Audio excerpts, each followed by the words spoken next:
Tere tulemast kuulama Innermondi podcasti, kui seinad räägiksid. Selles podcastis avame ukse teemadele, mis muidu jäävad nelja seina vahele. Tänase podcasti teema: mustrid kogu eluks.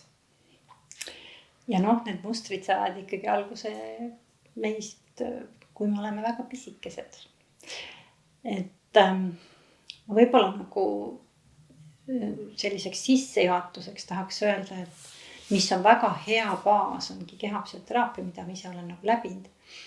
Ja seal me vaatame mustreid juba, mis hakkavad emaüsas. Ja siis see tundub, et mis asja nüüd, kuidas see võimalik on, et juba nii väiksest peale. Aga jah, nii on. Et praktikas ma olen näinud ikkagi ka väga palju selliseid mustreid, mis on väga-väga väiksest peale hakanud. Ja need, mis meid mõjutavad kuni 7 aastani, see on nagu põhiline aeg. Et need on sellised baasmustrid ja seal on alati mingisugune sõnum kaasas. Et kas üks kõige esimesi sõnumeid, mis meiega kaasa tuleb, on see, et see, kui me oleme juba emaüsas ja sealt sünnime, et kuidas see maailm mind vastu võtab. Kas see maailm on minu jaoks turvaline koht. Et kui see maailm ei ole turvaline koht, siis terve elu ma niimoodi liigun.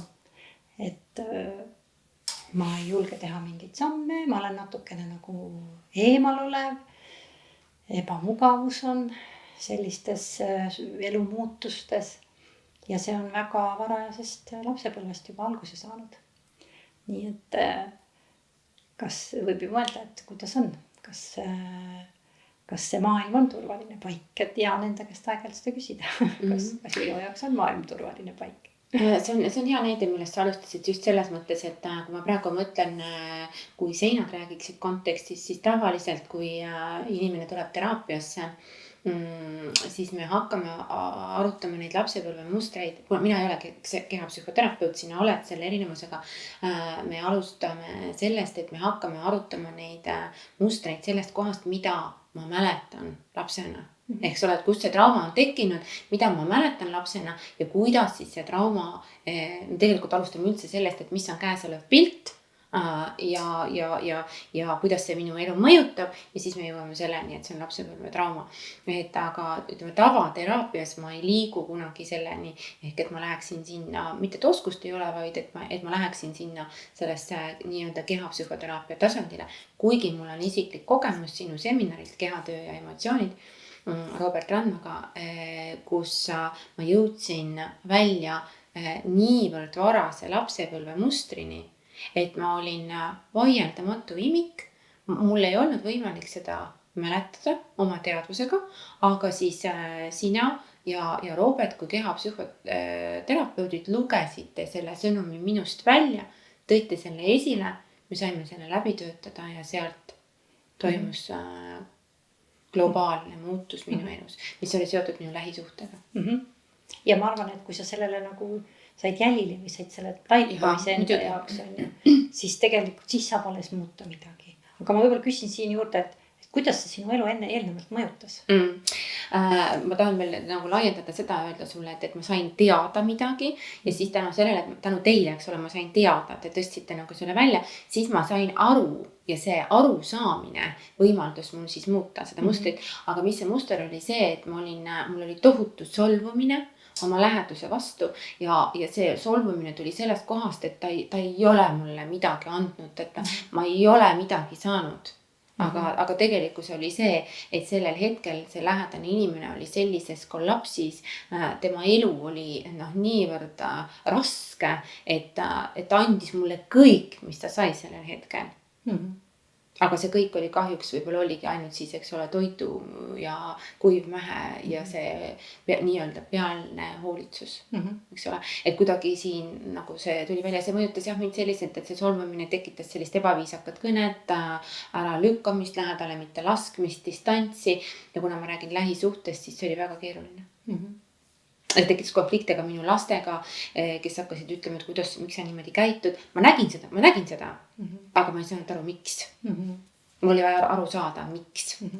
Ja, et jah, see ongi põhiline koht, et ma saan aru, et ma toimin niimoodi, aga ma tihtipeale ei saa aru, miks ma niimoodi toimin. Just. Ja kui me nüüd siit liigume nagu edasi, siis on see juba nagu see järgmine siuke nagu inimene on ära sündinud juba, see väike imik on ju. Ja siis on nüüd oluline see, et milline kontakt tal tekib oma lähedastega. Ja. Noh, eelkõige siis emaga või siis ka isaga on ju, et kui lähedane see kontakt on, kas ma saan seda lähedust või ma ei saa seda lähedust. Ja kui ma seda lähedust ei saa, siis ma hakkan seda nõudma edaspidi terve elu. Ja. Andke mulle tähelepanu, andke mulle, tule ole mu kõrval, anna mulle tähelepanu. Nii et ja põhikannatajaks on siin alati ju paarisuhe. Tihtipeale on see paarisuhe ja, aga see võib olla ka laps. See võib olla ka laps. See võib olla ka mõni hea sõber. Siin võib see olla ükskõik kuhu nagu laienenud. See võib laieneda igale poole, et siin ei ole see, et ole minu jaoks olemas. Ma tahan siin meenutada meie koolitus 9 kohtumist iseendaga. Selles osas sa tegid ja minu meelest sa tegid seda ka kehapsühhoteraapia seminaril. Üks väga hea harjutus, mida võib-olla kuulaja võiks proovida, sa paranda mind, kui see ei ole korrektne. Aga see oli selliselt, et kujuta ette, et sa oled väikene laps ja sa istud oma ema süles ja kui ema avab oma süli, ehk et sa jooksed siis, eks ole, sellesse maailma, kui ema avab oma süli, siis meenuta korraks või tunneta korraks, kuidas sinul on. Et kas sul on niimoodi, et ema ootab sind tagasi või on võib-olla see, et ema hoiab sind kinni, ta ei lasegi sul minna või sind üldse keegi ei oota, mida kui tahad, eks. Et milline on sinu kontakt. Võt selline harjutus tõi ka mulle nagu väga palju sellist teadmist juurde, kuidas ma resoneerun selle maailmaga, nagu sa ütlesid, et kas ma olen siia maailma oodatud. See on juba võib-olla järgmine samm. See on juba järgmine siukene vanuseline aste, et kui mul on, tekib see, ma juba kõnnin, ma juba suudan siin hakkama saada, et kas mul on see julgus astuda nüüd oma isiklikku ellu või ma olen ikkagi veel seotud näiteks emaga või kellegi hooldajaga, et see on juba järgmine samm. Aga too imiku jaost ka mõni näide, mis on, see on ilmselt see seotud siis selle eksistentsiaalse vajadusega ja et ma karjun on ju. Ja seal on see koht, et kas maailm on turvaline koht. Kas see, mõni inimene ütleb, et ma ei ole nagu siia maailma oodatud. Ta kuskilt nagu teab seda. Just, et see maailma, see on nagu siukene väga suur pilt, see ei ole otseselt seotud kellegi inimesega. See on siukene, kuidas ma ütlen, siuke tunne, et mul oli üks klient, kes ütles nii hästi, see on nagu väga hea näide. Ma olen nagu tulnukas. Ma ei saa aru, kuidas ma olen teistest nii erinev. Ma olen nagu täiesti üksinda siin, et ma ei saa üldse aru. Ja võt see on see koht, mis tasub alati vaadata, et järelikult see tuleb kuskilt, et on toimunud selline natuke nagu lõhestumise koht, et ma ei saagi nagu sirutuda siia maailmale, et see maailm, ma olen võib-olla natuke kuidagi nagu eemal kogu aeg sellest oma kehast, oma sellest maailmapildist. Mul on näiteid selle koha pealt, kus on mitmed klienditööd on ja tõesti mitmed, et kuigi tundub, et see teema on võib-olla väga ainulaadne, mitmed klienditööd on sellised, kus inimene ütleb, et ma olen sündinud vales kehas. On ju, vales ajas, seda on olnud ja ka vales kehas, et ma olen sündinud mees naiseks või siis naine meheks ja kogu maailm kinnitab seda väljast poolt. On ju, et see on nii.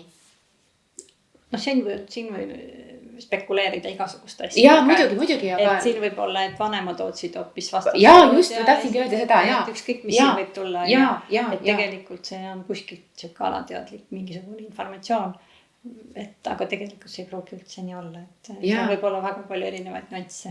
Ühel konkreetsel näitel oligi see, et ema ootas väga siis vastassoost lasta ja siis et nagu teadlikult juba me arvame, et me hakkame väikest inimest kujundama siis, kui ta sünnib, aga tegelikult see kõik toimub juba ennem seda, eks ju, et tänapäeval me saame ju tegelikult nii vara juba teada, et milline iga nagu on, aga kes ei tea siis ja see ootustele mitte vastamine, see on tõesti alateadlik muidugi.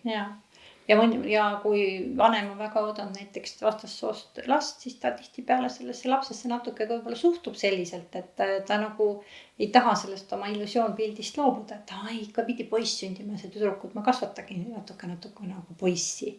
Ja siis sellel inimesel tekibki see tunne. nii et see on nagu natuke teistsugune, see ei ole päris selline.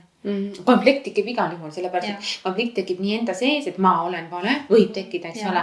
Või siis tekib see, et ma endast arust olen nagu täitsa õige, aga maailm peegeldab mulle kogu aeg, et kuule, sa oled nagu mingi vale, et sa oled mingi imelik, on ju, et sa isegi ei tea, kes sa oled, on ju.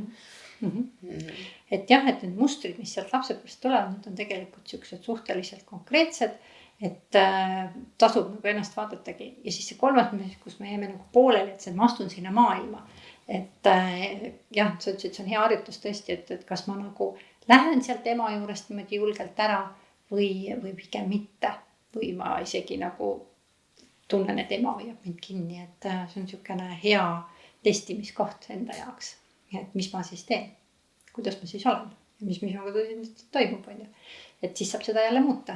Sest noh, mis on tegelikult meie kõigi eesmärk? Meie kõigi eesmärk on ju lõpuks seista niimoodi kindlalt kahel jalal ja olla iseseisev. Et see on ju see, kuhu me tahame ju kõik oma lapsed kasvatada ja ise kasvada, on ju. Nii et mõni võib-olla on terve elu lõpuni, ta saab aru, et mul on vaja kogu aeg kellegi käest kinni hoida. Ükskõik, kes see siis on. Muidugi, ja see kõik tekitab tohutult emotsioone, sellepärast on ka selle seminari pealkiri, millest ma põgusalt puudutasin, oli kehatöö ja emotsioonid. Ehk et lõppfaasis me tegelikult näeme, kuidas inimesed püüavad nende emotsioonidega, mis on niivõrd vanad, mis on, eks ole, üsaeos, on ju, täpselt nii vanad kui inimene, eks ole. Ja selle sünniga juba kaasa saadud, et nad püüavad neid meeleheitlikult endast nagu välja saada, välja elada. Nagu ma tean, kehapsühhoteraapiast osad on siis suunaga emotsioonid, osad ei ole, aga kõik jõuab ikkagi sinna sellesse lapsepõlve välja. Kas me midagi saame siin teha teisiti?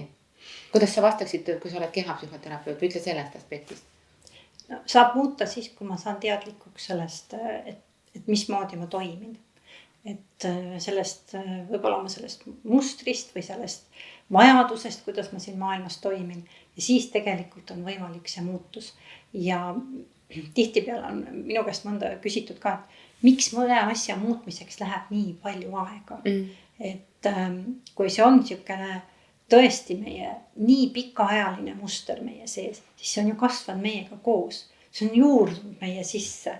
Ja see on võib-olla juba tulnud minu emalt isalt juba samasugune muster, on ju. Et see on nii pikaajaline informatsioon minu sees. Siin ei ole võimalik see, et inimene teeb mingisuguse ühe praktika või ühe töö või ühe teraapia sessiooni. Ma muudan selle ära. See on praktiliselt nagu võimatu. Siin on vaja hakata vaikselt aru saama ja siit ennast niimoodi välja kruttima. Ja see on ikkagi aeg. Ja ma nõustun sinuga sellepärast, et vaata see ükskõik kust aspektist me ei võta, et võtame tavateraapias või võtame kehapsühhoteraapias või võtame ka siis uuemad teadmised on emotsioonide vabastamises. Ehk ikkagi see emotsioon tekib tagasi. Jälle on seda vaja vabastada, miks see niimoodi on, sellepärast, et neid tahke, kuidas see informatsioon on meisse nagu ladestunud kihilt, eks ju, et see avanebki, sa ei saa korraga 10 kihti, võib-olla saad korraga see 10 kihti ära tõmmata, aga sa pead selle ikkagi läbi töötama, et ongi, sa pead ju aru saama sellest, et eelkõige tuleb aru saada sellest, et mida need lapsepõlve mustrid minuga täna siin teevad. Mida nad teevad minuga? Ehk et kui mul on mingi selline käitumine, mida ma ise endas nagu ei kiida heaks, on ju, ma ei tea, kas taunin on nagu õige öelda, aga võib-olla või mis häirib nagu minu lähedasi ja ma ise ei pane seda üldse tähele. Et siis kus on see trauma, kus on see haavatavus, eks ju, mis sellest lapsepõlvest tuleb. Ja see pidev nagu see kohtu ja süüdi mõistmine või see omaks võtmine, et ma olengi selline. Minu meelest see on nagu kõige hullem väljend üldse, et ma olengi selline. Ma ei ole kunagi see, mida ma arvan endast olevat. Või mis mu mõtted mulle ütlevad. Või isegi mida mu kehakeel räägib. Teil on need 7 silma, ma ei tea, kus te vaatate inimese kehakeelt, näete kohe ära, tuharad pinges, sääremarjad pinges, rind on eendunud, õlad eendunud, nii selge, ta on see. Meil ei ole seda, me vaatame teistmoodi, aga me kõik saame ilmselgelt aru, et midagi kuskilt on lapsepõlvest juhtunud, mis on traumeerinud ja nüüd tänu sellele siis mõjutab mu elu. Aga võib-olla üks oluline asi veel, mis on peale nende mustrite, on meil need kaitsed. Ja kui meil tuleb kaitse, mis on inimesele väga ülivajalik, siis nii nagu mõni inimene tuleb, ütleb, et ma ei mäleta oma 13. eluaastast mitte midagi ette. Ja, tean. Siis järelikult on seal toimunud mingisugune trauma. Et need kaitsed, ja mõni ütleb, et milleks mulle, ma ei saa siit ja ma ei nagu vihane selle peale. Kaitse on meile eluks vajalik. Nii et me saame alles, ja kui me tihtipeale mingid asju ära lahendame, siis inimesed tulevad need mälupildid tagasi, on ju. Aga võib-olla seal on mingid väga valulikke seiku oma elust, et see kaitse on sulle vajalik. Ja need kaitsed on väga erinevad, et mis meil nagu toimivad. Ja üks kaitseteks on selline, et ma lihtsaltki tõstangi ennast siia pähe meelde ja olen siin ainult oma emotsioonid on kõik ära blokeerunud ja ainult oma meeles olen ja siin ainult kõik teen. Aga siin all meil kehas võivad tulla siis igasugused muud reaktsioonid, kas siis keha jääb haigeks või midagi muud juhtub. Ja muidugi viimase aja teadmised on ju need, et emotsioonid teevad keha haigeks ja miks nad teevad keha haigeks, sellepärast et emotsioonid muudavad keha happeliseks. Ja kui keha on hapestunud, siis hakkab kõik seal arenema. Minu kaitse, sellest palun teeme eraldi saate, see on niivõrd hea teema, on süüdi tundmine ja süüdistamine. See on nagu super teema, mis on nagu inimestes läbib lihtsalt sellepärast, et seda sisemist valgust on väga vaja tuua inimesteni, et sellest aru saada.